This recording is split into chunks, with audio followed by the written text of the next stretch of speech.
Welcome back, guys, to the ARTFUL Podcast. It's Matteo here, your host, and this is my podcast. I'm an artist, and in this podcast, we talk with some really interesting people. So before we start with the interview, please subscribe to the channel. It really helps the channel to grow and for me to contact new people, new artists, and they are more willing to have a chat with me if the numbers are bigger. So really quick there, I'm just gonna start with the interview, and don't forget to subscribe, and all the links below, they're all related to the artists that I'm interviewing every time, and to my Instagram and their Instagram, so don't forget to check it out. Please, again, subscribe to the channel and enjoy the studio shot. Yeah, it makes sense. I can imagine. Three kids seems to be a lot of work. Too many. But anyway, yeah, it's all right. It's not too bad. Things are good, you know. Yeah. Are you in your studio? Well, that's it. You see, my studio. For now.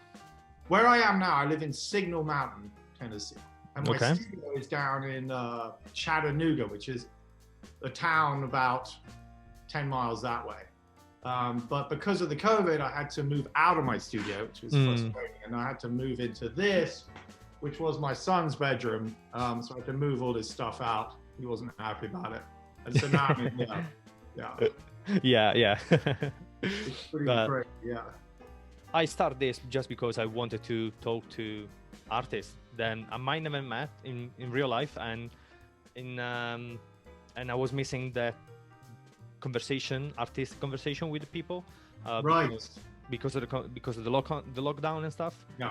So it's been going on for like a year now, ish, and yeah, I'm having so much fun. It's really fun. I watched a couple of them. I thought they were very well done. Yeah, right. Nice. Yeah. I tried to. I really wanted to start as soon as possible. So I knew I didn't have the whole equipment to do a proper one straight away. So I started with just audio, and then I made like a visual lately. The last 2 or 3 I've done, and so yeah, slowly I'm trying to build like a nice way to proper do it. Right. Well. So in this episode we have George with us. And how you doing, George, today? You okay? Very well, thank you. Yes. Perfect. Do you want to just introduce yourself to the people, just if they might don't know? Yes, my name is George DAWNAY. I'm a painter, sometimes printer, sometimes sculptor, and I live here in beautiful Signal Mountain, Tennessee. And yes, that's about it. Yeah, see my work on Instagram. Perfect. Did you you said you moved out from your studio because of the lockdown. How did you cope during the lockdown, with your artworks? Especially because I feel like I was scrolling through Instagram and I saw that your artworks most of the time they're like huge. And yeah, they are. Yeah, that's the thing. How did you cope with that? Well, because mainly. And it's actually recently that I've started getting much bigger commissions. People seem to like these things, and so that moment I had to move. My studio in Chattanooga was huge, it was cavernous, and I could do these large paintings. I could stand back and everything. And now I have to stretch them in this room here. The door is only 7 feet tall, so I have to re-stretch them on site where they're being delivered. Okay. Which is, it's a bit of a, but you get through, it's exciting, it's fun. I'm lucky that this room is even big enough to handle it, so it's cool. Yeah. Very tall ceiling. Oh, that helps. That helps a lot. Yeah. Yeah. So what's your background? So how did you start doing art, and especially like painting and sculpture? Did you do any studies or? Yes, my mother taught me, and I have 2 brothers and a sister, and my mother taught us from when we were very young. My mother was a working muralist and painted a lot of portraits and whatnot, and she had studied in Italy and Paris, And so she taught us all from when we were very young. And then as I got older, how can I put it? I was, it didn't seem such a strange thing to do with your life because, she was always working. There was always, pictures being made, and she seemed to survive doing that. So we all felt that was something we could. My elder brother's an artist too. Okay. And my sister is also very artistic as well. So we all do it. I mean, most people would say it was crazy to become an artist these days, but it didn't seem so mad for us. And so she started, and then I apprenticed with a lot of different artists. I studied in the Florence Academy of Art I was there for 4 years, but I stayed on in Italy for another 2 years after that, working with a muralist, Alexander Hamilton. And that really, I think I really started to learn what I'm doing, after I left art school, I would say. Yeah. Oh, okay. Why do you feel so?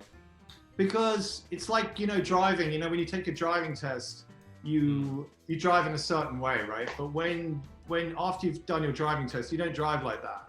And I certainly don't paint anything like the way I was taught to paint. Well, I mean, not so much that. I don't paint in that same style that school was very 19th century orientated and very, accuracy and all this. And there was not much about effect, and so I do a lot of, it took me a long time to learn how to, input myself into the work, if you know what I mean.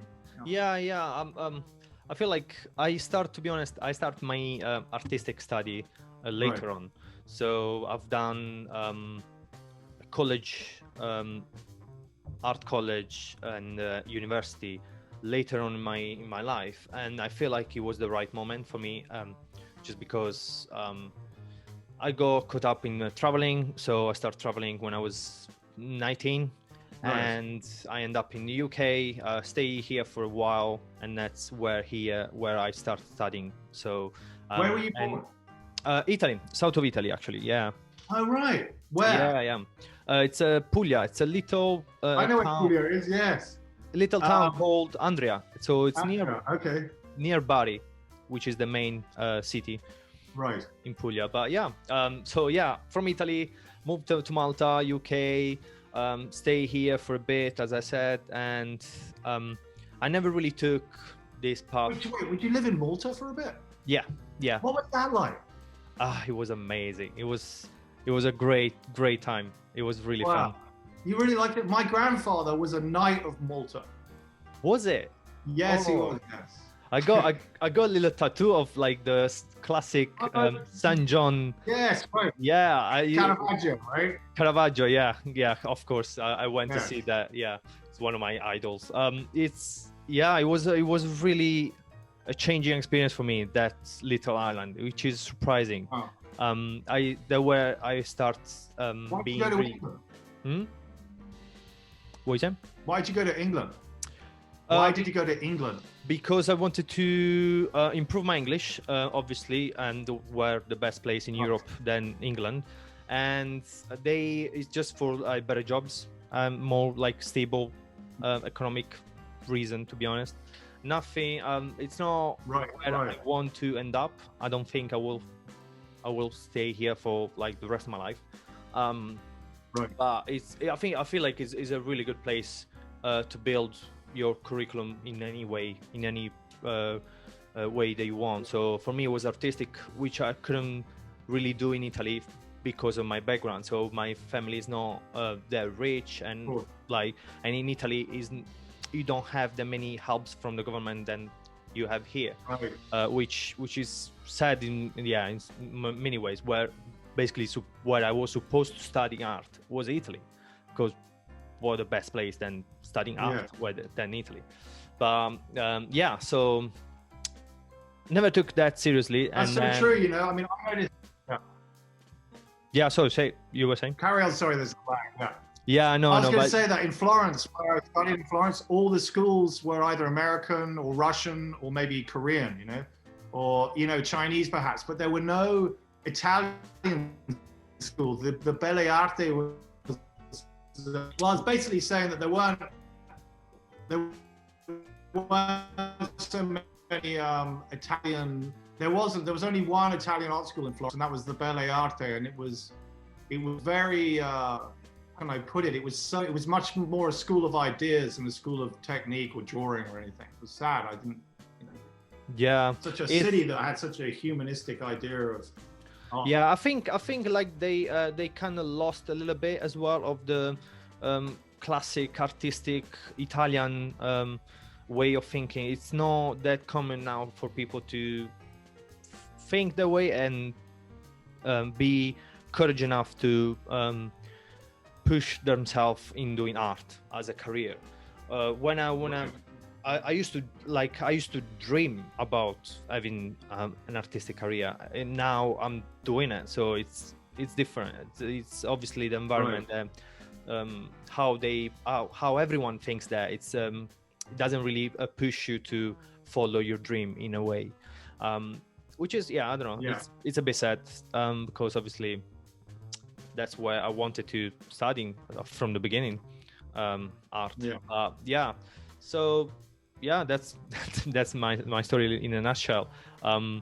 So I started studying here later on in my career just because I was kind of miserable doing other jobs, and I always wanted to, but never really took it seriously. I never took like myself seriously in having opportunity to do so. And one day my girlfriend just pushed me into like college and university, and and then from there on I just did this for like every day.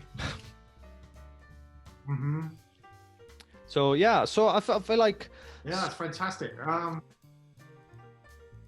Sorry, I was saying I feel like schools they can be really helpful in a way. I think it's the best. The timing, I think, is the best. So if you do it when you're ready and when you really want to, in any sector, in any thing that you want to do, I think that's the way to go. So if you want to do university later on in your life, I think is the best way. Then do it when you're 18 and you don't know nothing about like anything. Right. Yes, absolutely. Yes, we should always have a chance to educate ourselves. Yeah, for sure. So you were saying that school, then they didn't really prepare you in a way to be a painter. Yeah, I mean, no, they did. I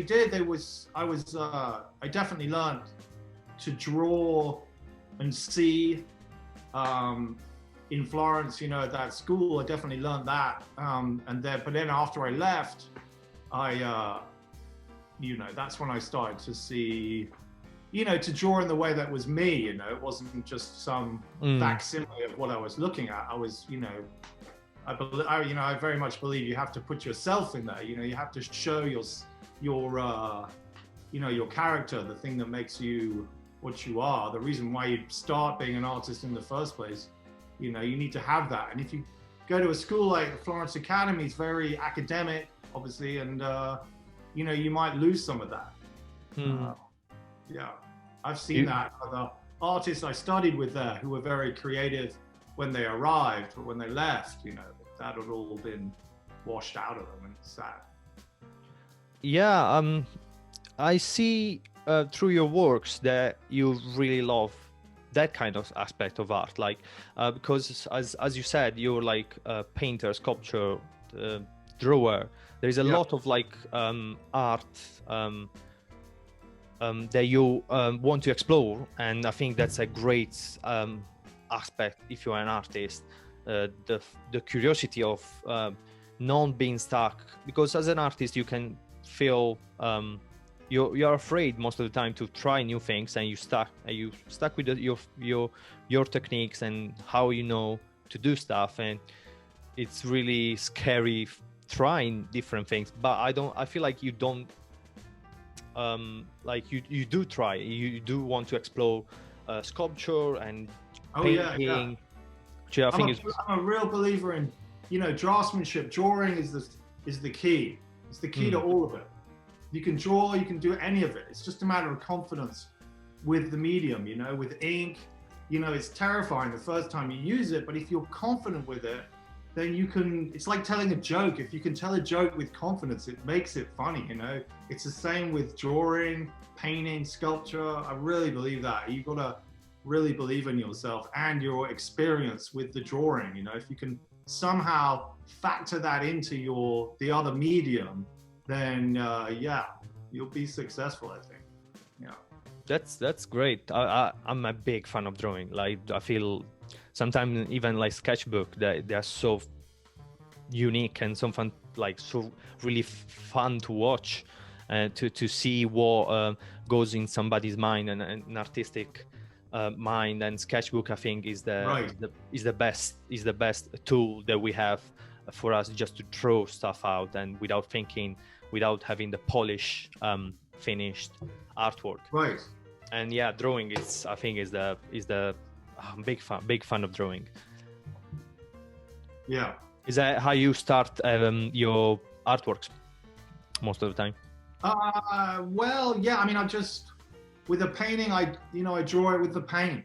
When I sculpt, I'm trying to draw with the clay. You know, I'm constantly trying to, you know, the feel that I have when I draw, and I'm trying to factor that into my painting and my sculpture as well. Yeah, printing, anything like that.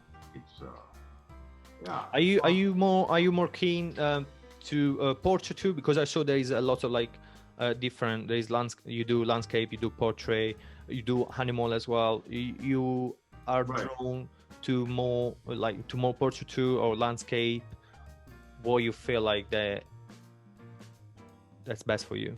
Well, you know, there's a financial. I am not in the position where I can just paint exactly what I want all the time. And sometimes, you know, I have to paint things that I know will sell, like a portrait commission or something like that. I enjoy painting portraits, don't get me wrong. I enjoy drawing portraits and whatever like that. It's a fun, and it's a real, you know, it's a good test to be able to catch the, you know, personality of that person or thing, you know. So yeah, I have to do a lot of that. So, yeah, it's true. Like you have to kind of like deal with. It's not bad. It's probably like if you take as an exercise, maybe. You just do, and you make people happy, and you get money in exchange. Yeah.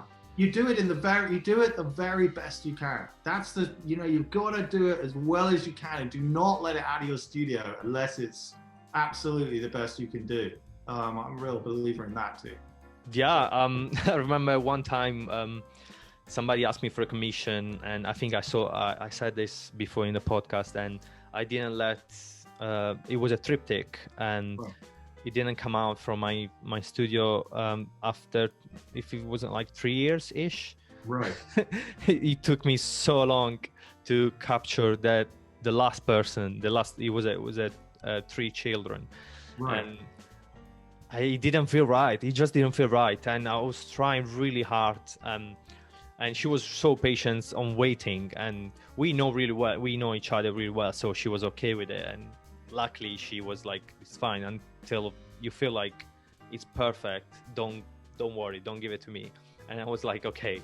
It took me like 3 years, pretty much. Yes, I've been there before as well. It's not, the doldrums of the unfinished portrait. Yes, know it. Yeah. How do you work? Do you work from pictures, or do you work from live? It really depends on the age of the. It really depends on the age of the sitter. I can't do a child below, 10 or 12. I can't get them to sit, apart from my own children. But I have to bribe them, and I have to threaten them in order to get them. So I would never ask anyone else's kids to do what I have to do to persuade my own children to sit. So I do the kids. I do from a photograph, but I much prefer it if I take the photos.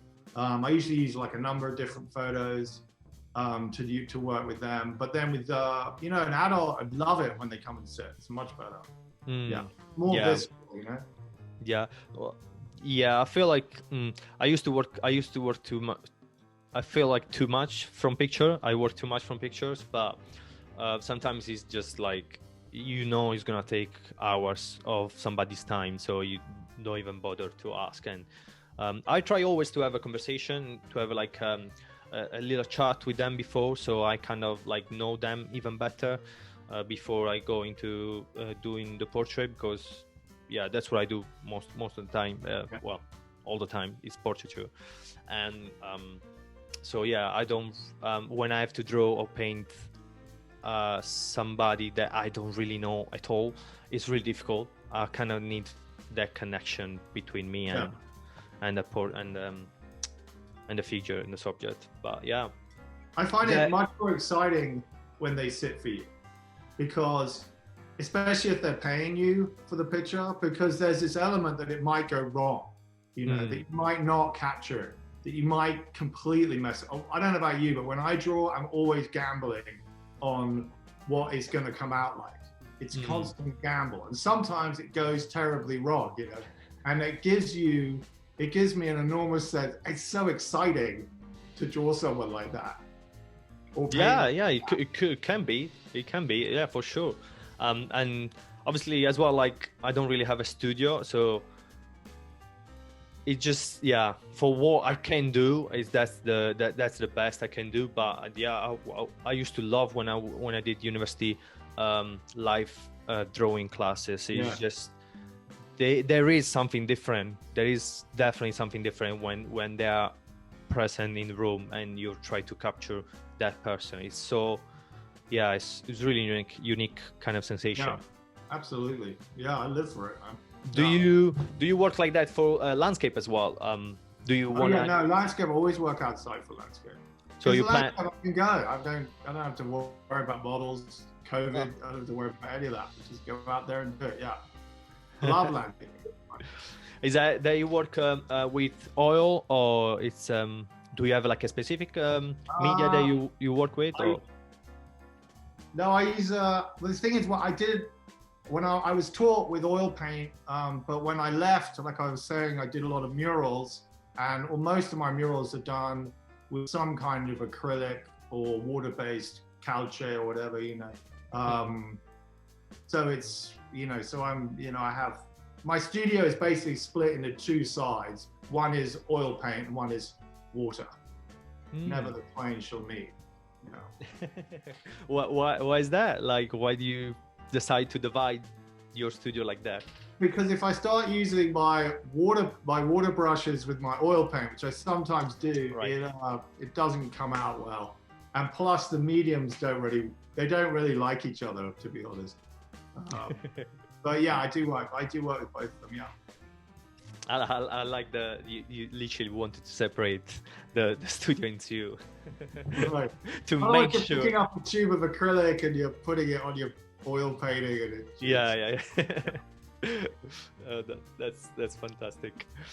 And what does it draw you to a subject? Like when you start to do a portrait or even a landscape, why do you choose that specific subject? Because it's really interesting. Like different people approach that really differently, and it's always really interesting to understand why do you want to capture that person or that specific piece of land. When for me, it's like with the landscaping, as you probably know, when you get out there, you're saying, I'm going to go to this place, and you get there and you've got all this junk that you're carrying with you, the easel, the paint. I mean, for me, I carried all this crap in this huge rucksack. And so when I get there, I realized early on that you cannot afford to be traipsing around the woods looking for that perfect spot. And it's very important, I think, that you should be able to make anything look interesting within reason. I mean, I'm not going to go and paint. So, I mean, some people go and paint the most boring buildings. They make them look beautiful, I'm constantly pushing myself to say, look, I'm going to friggin' paint that highway and those trees, because there is something there. I can see it, and then I'm trying to like put that down with a picture, with a portrait. I'm like, if I see someone that I know I can draw, like there's certain people I have like you know, maybe a propensity to be able to capture that sort of thing. And I think I know if I see that person, you know, I'll go up to them and I'm like, hey, can you sit? And then, you know, yeah. I'm always come up with ideas, man. I'm like my brain is like a basement and there's like rats down there and the ideas are rats and I'm out there trying to grab them and I blooming crucify them, man. You just got to keep any idea that comes into your head, you've got to jump on it. That's my philosophy. Yeah. It is true. It's true as well, because sometimes you need a different kind of media to approach the idea. I was trying to, for example, get some drawing down recently, and I don't know why I didn't felt the way I wanted to come out, and I end up doing it like digitally-ish. Right. So I start like with the original drawing, and then it became I put it on the computer and became like a digital version of it, and it felt right. Sometimes it's just like the idea comes to you, but you don't really know how to do it, and you try few things till the right one comes out, and you're like, all right, that's it. And I never do digital work, to be honest. Nothing too crazy. I grew up, I did in Italy 5 years of graphic design. So I grew up with like Photoshop and digital art, but I never use it for like my own art. So it was more like an marketing, industrial, so creating a logo. So it wasn't really creative, because they give you something to do and you need to like do it. Nothing, you can't really go out. But yeah, so it just come out to me and be like, oh, I should try putting digital, and it worked, and I was kind of happy with it. And it was just for me to throw it out there, and I might never use that, but it's I needed to get out. So yeah. Right. Yeah. The idea is they're always in your head. they never stop. Yeah, absolutely. Yes. Well, I was curious about why do you choose certain colors? Meaning, I saw there is a lot of like big paintings with monochrome, like for example the red, really big. I think it was an elephant. It wasn't that, but yeah, it's was really nice. It was really impressive. The red was so powerful, and I was curious first of all if it was oil. No, it's not. That's vinyl acrylic. So okay. Vinyl acrylic is like acrylic, except there's an extra molecule apparently that's attached to the whatever it is, and it makes it very matte. It's incredibly matte, so there's no reflection on it at all. It's a much nicer. Lefranc Leboeuf make beautiful colors with it, and that one I like to do it in a different color because it abstracts it away from the thing. If I'd just done it like an elephant, I don't think it would have had the same effect at all.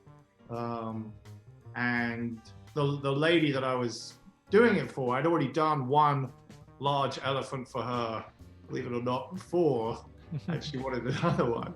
And she really liked the red too. So, yeah, I mean, I like to, how can I put it? It just sort of abstracts it in a way, and you see it in a different light, you see it in a different way. Yeah. That's interesting. Because, I saw that you use a lot like really,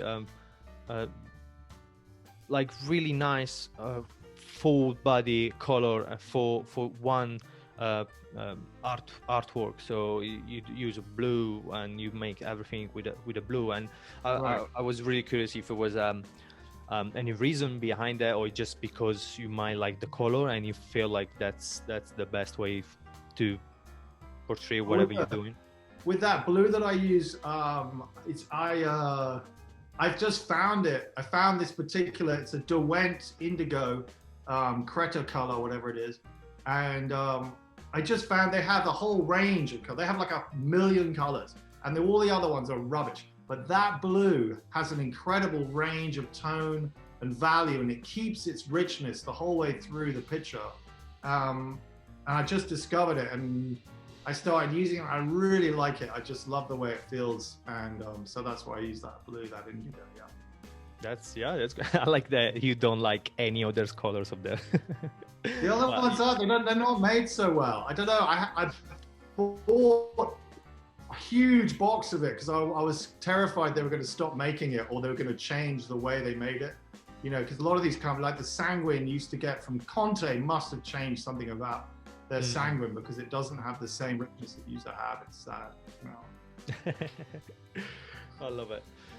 Do you have any any big influence that you kind of taking inspiration from? And if it's not, or where do you get inspiration to start a work, or even to carry on working if you don't feel like?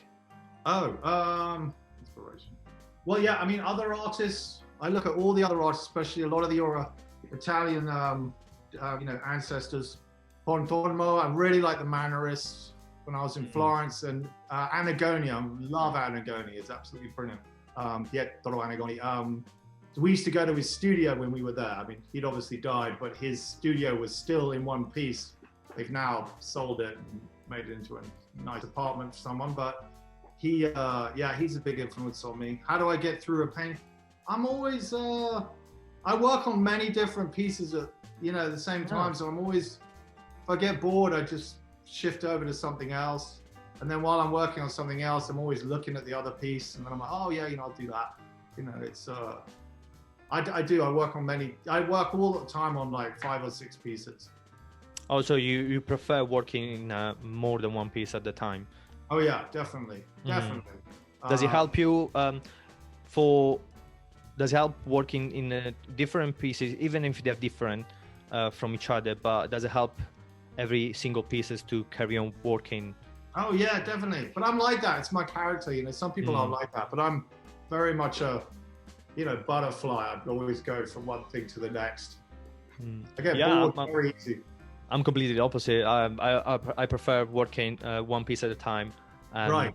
Unless I kind of like start preparing the canvas for it. So because it doesn't take me any thinking, so I just need to do it.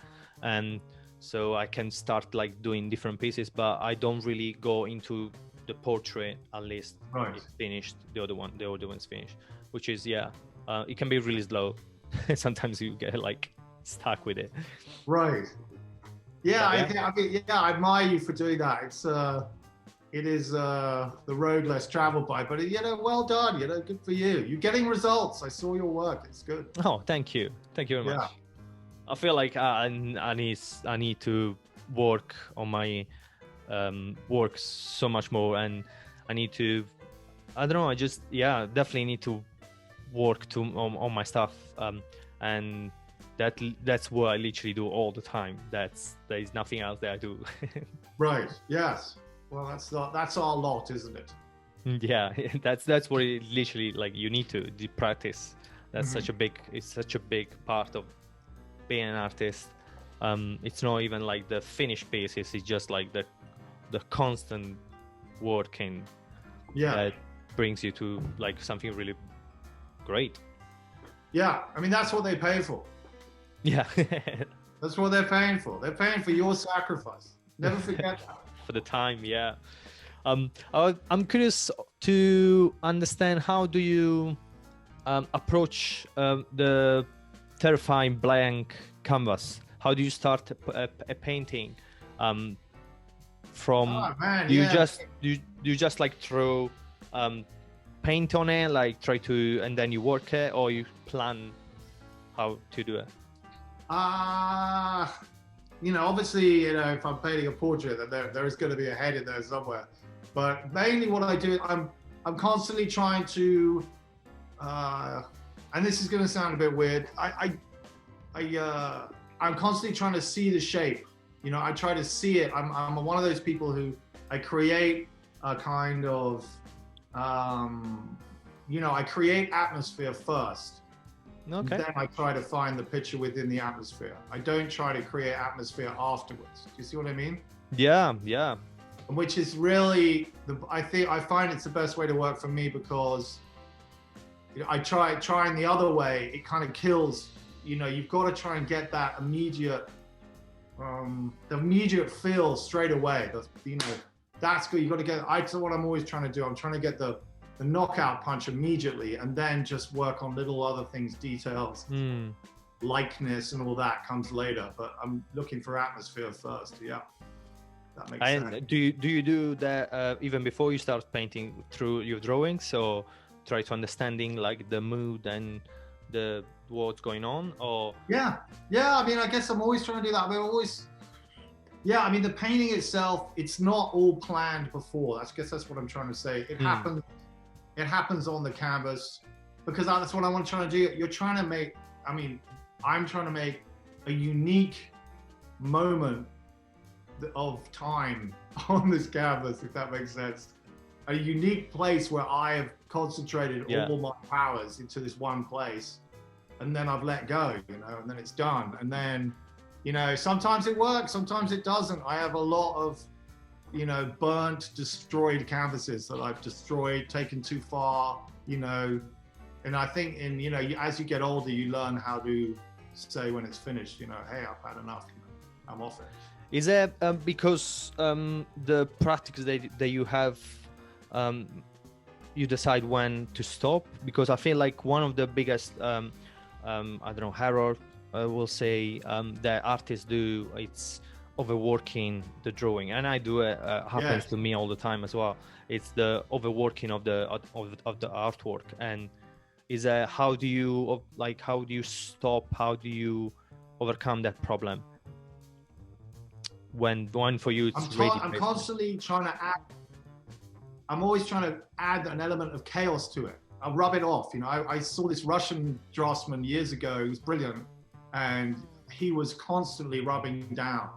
So he'd draw in sanguine, and then he'd rub it down, come back, rub it down, come back, rub it down. And every time he rubbed it down, he was giving it a different kind of, sway or whatever. And he was trying to add this element of chaos to it, because that's, the beauty. It's not something you can't manufacture it. There has to be an element of accident to it. I'm a real believer in that. There's an accident in the beauty of it. And so you have to have that in my most successful works. It has been because of that happy accident that has happened. The happy accident. Yeah. Yeah. Always looking for that. Right. I mean, when you look at like Velasquez or something like that, you look at the way, his best paintings, they look like they're just an accident. It doesn't look like he meant to do it. Like, you can't, how can I put it? It just seems like that to me, that there's an element of chaos there. And that's what I think beauty is. It has this element of something that you don't understand, that you can't recreate, yeah. And maybe a question that it sounds a bit weird. Why, if it wasn't for art, what would you do? I really like if somebody doesn't do art as an artist, what do you think you would do? You would stick with an artistic career, or do you think you would do a completely different thing? Priest. Love the answer.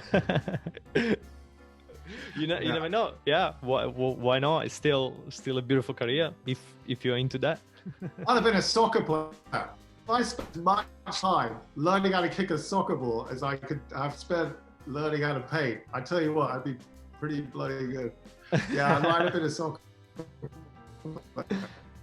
That's great. Yeah, I love football. It's my art. Yeah. They get paid quite a lot, so it will be a really good career. I don't know about that, but it would be kind of fun, I think. Yeah. Well, how about you? What would you have done? I was really into sports, especially no football, no soccer, because everyone in Italy does that. I was really into boxing when I was younger, right. And I've done that for a long time. Wait, were you from Puglia? Yeah. Una pugliese, right? I mean, it doesn't that mean boxing? Yeah, sorry. Oh, pugila. Close. Pugila, sorry. Yes. Yeah. So yeah, I did like 8 years of boxing, and yeah, I think it would be that would be the way. Like if I wasn't if I was an artist. But yeah. Kept your notes. Yeah, I kept my notes. It's so true. We're much dangerous than being an artist. Right, there's that too, yeah. But yeah, I want to say thank you to take time and to be on my podcast. I always give the chance to people to plug in their Instagram, their social media, website. So if you have your own hands and you want to give it away. Yeah, just have a look at me on Instagram, George DAWNAY. I have another website called theunreal.city, which is something you could look at too, which is something I never get around to doing, but I do all that sort of stuff, you know, I'm there. But it's been great meeting you too and hearing about your experiences, and I wish you all the luck with your work and this podcast. I think it's a great idea. Yeah, to you too. And yeah, hopefully it will go well, and I'm having so much fun doing it, so I will definitely carry on for now. And yeah, so thank you very much again, George, and I will put all the links in the description so people can just click on it and go and see your artworks. Perfect. Thank you so much. Take care. Take care. Bye. Bye.